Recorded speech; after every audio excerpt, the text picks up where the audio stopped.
family. My name is Vicki Dillard for African Diaspora News Channel. Thank you so much for tuning in. Be sure to give us a big thumbs up, and share the broadcast.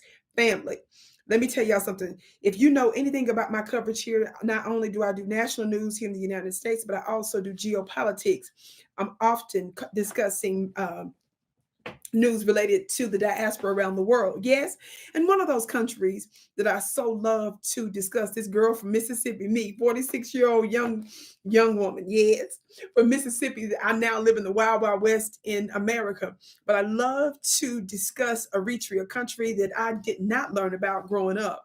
But I love to discuss them because I see them as such a powerful, revolutionary people. Yes.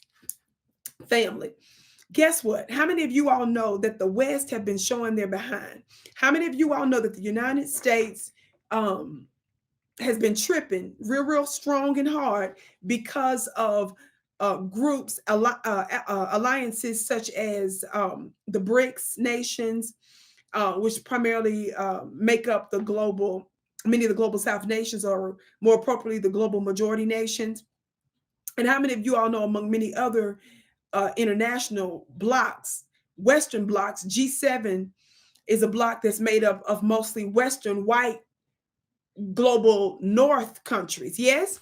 Well, if you're unfamiliar, the G7 is a group of seven. That's what that stands for. G7, group of seven, is an informal grouping of seven of the world's advanced economies, including Canada, France, Germany, Italy, Japan, and the United Kingdom, and the United States, as well as the European Union. Now, why am I bringing this up? Well, a few weeks ago, they had their meeting, their latest gathering in Canada. Yes. At the time of this airing, I believe it was some weeks ago in June, last June or something like that, I believe, because Canada was the one hosting it this time around. Well, it says, when you do a little research on the G7, it says that this informal grouping of advanced democracies meets at the level of leaders, ministers, and officials to coordinate approaches to global economic stability, threats to international peace and security, and other transnational issues. As a member of the G7, it says here about how Canada plays a leading role in the international stage and is able to advance domestic and international priorities. Of course, they're discussing the fact that they assumed the presidency of the G7 for the seventh time, January 1st of 2025, but they held their G7 Leaders Summit from June 15th to the 17th of 2025 of this high-level event. It says was an opportunity for the G7 members and invited guests to discuss the world's most pressing issues, from international peace and security to global economic stability and the digital transition. Now, there are other things that are said by that, but I just want to give you a little background. Why am I bringing that up? What did I say? Who did I say was one of the seven countries that was a part of the G7 Western Bloc? I said Italy, didn't I? Yes, I did. Well, isn't this interesting? It's been reported by some of the Eritrean journalists. One, Mr. Meskiel, I hope I'm pronouncing his name right. I see some of his things from time to time online, and I've seen this with one of the other Eritrean outlets.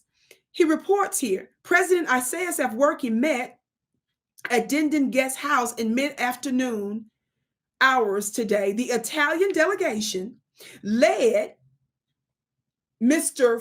Francesco Lollobrigida, Minister of Agriculture, Food Sovereignty and Forest, and Mr. Edmondoni Sorelli, Deputy Minister of Foreign Affairs and International Cooperation. Now, we all going to agree that Vicki pronounced that right with my Southern twang. Yes? The extensive discussion centered on enhancement of bilateral ties and partnership as a part and parcel, yes, and continuation of the concrete areas of cooperation on various sectors that had been reached between President Isaias Afwerki and Prime Minister Giorgia Meloni. Y'all know who she is. She's gone viral on certain comments that she's made over the past few years in Italy in February 2024 last year. The broad areas of cooperation include the sectors, y'all listening, of energy, mining, physical infrastructure, manufacturing, agriculture, marine resources, tourism, culture, and sports, human capital development, economic cooperation, and finance. The two sides also discuss regional peace, security, and stability. A comprehensive plan of action on bilateral cooperation between the state of Eritrea and the Italian Republic, as specified above, he says, was signed after the meeting by Mr. Nesrinden Mohammed, Eritrea's Minister of Trade and Industry, and Mr. Edmondo Sorelli, Italy's Deputy Minister of Foreign Affairs and International Cooperation. The two sides further agreed to hold continuous meetings in Eritrea and Italy in the period ahead to monitor and expedite the implementation of the cooperation agreement. In a brief statement to the Eritrean news agency, Minister Francesco Lollobrigida underlined that the progress achieved today reflects the initial tangible step in the efforts that they have been that have been exerted in Asmara and Rome to enhance bilateral cooperation. And then below, you should see pictures here. So hopefully we'll be able to get those up so that you're able to see that. Family, family, family. Now, y'all see this big old smile on my face right now. Yes, I am smiling because, number one, well, first of all, I just have to say that my beautiful Eritrean supporters out there that comment and that reach out to me, thanking me for the coverage. First of all, it's my privilege and my honor to cover your beautiful country. And I feel like I know very little still, but I'm looking forward to, inshallah, being able to travel in due course to Eritrea. Yes, I feel like that there are some strong spiritual, metaphysical, and historical reasons why I want to make that trip. Of course, there were some things that impaired me from traveling, not only there, but other parts of the world due to my health.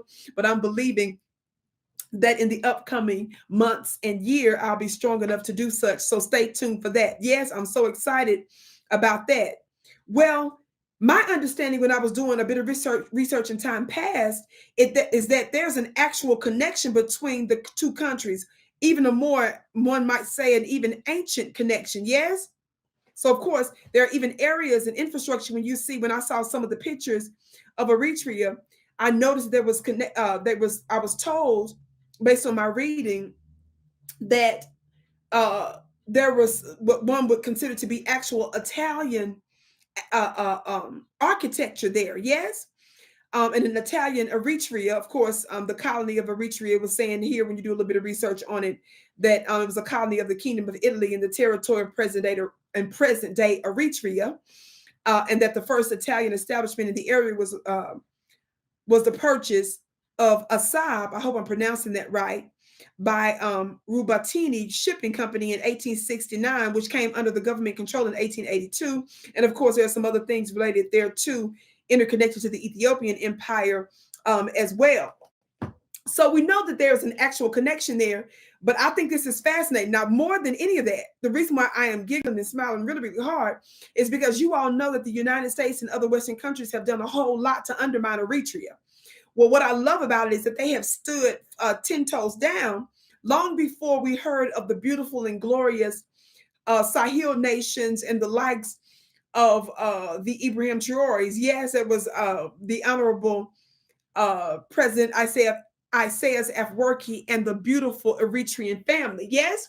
So I'm bringing this up because I know that the West knows that they're in big trouble and it's not going to work continuously trying to destroy, take out, steal, kill, and destroy such different nations. Italy sees the handwriting on the wall. And I believe that's their secret reason of knowing such. Now, let me tell you something. What a lot of folks don't talk about are the Black, ancient, melanated, and if you will, Afro-Italians that first populated that region. There is a spiritual and a metaphysical reason for that. I often discuss some of the ancient Black symbols. If you want to know more about that, you got to join my supernatural school at vickyplanet.com to learn more about that.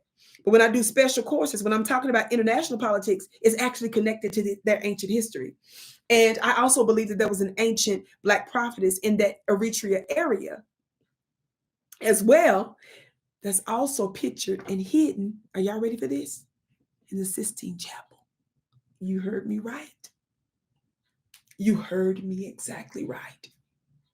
Yes, Michelangelo and them made tiny, obscure images of ancient Black women. And there's a reason for that. If you want to know more about that, baby, you got to join the Vicki Dillard Mystery School. But I'm just saying that Italy knows that there's more that's going on, and they cannot win ultimately by trying to undermine members of the global majority. And you certainly, baby, not about to disrespect Eritrea, because they've been holding it down, baby, for many decades. Shout out to this wonderful pact. I can't wait to cover more of this later. I can't wait to see what you have to say about it below. My name is Vicki Dillard, beloved. Be sure to join my email list at vickiplanet.com so that you're notified about all the wonderful things that I got going on. You don't want to miss it. I have a wonderful luxury magazine that's coming out soon for my divine feminines. Brothers, if you have a beautiful a wife, a lady in your life, for your daughter, for your niece, for your mama, baby, your mother-in-law, you can get this as well. But stay tuned so that you can learn more about my upcoming magazine. I also have some yummy courses that's coming out and some other things that's launching so that you're notified about it. Join my email list at vickiplanet.com. I can't wait to see